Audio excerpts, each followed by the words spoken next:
they move, they follow that bus, don't drive like this.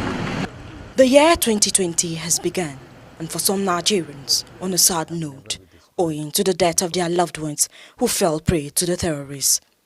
In the wake of these attacks, especially in the northeast, the Army Chief and Principal Staff Officers have returned to Borno State to re-strategize.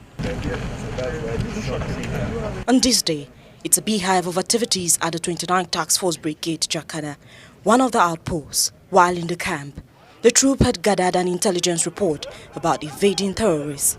Hence, the troops set out to counter the attack. One after the other, the men filed out to the Lambawa and Auno forests.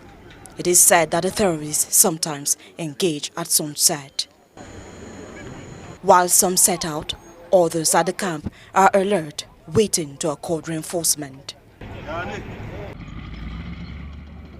After the encounter, they returned back to the camp with a taste of victory, having killed many, captured one, and recovered gun trucks and weapons. Instead of maintaining their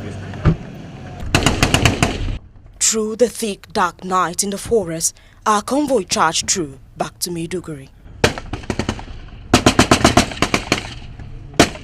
The next day, our convoy headed to 156th Task Force Battalion, Mainok, where some of the men had also encountered the insurgents the previous day.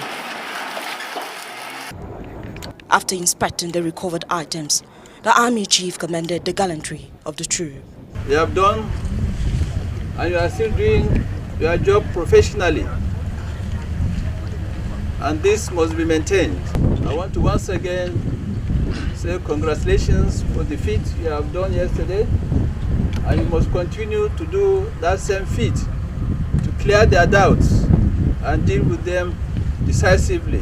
One soldier paid the supreme price, while the two injured are receiving treatment at the University of Maiduguri Teaching Hospital and 7th Division Medical Facility, Memalari Cantonment.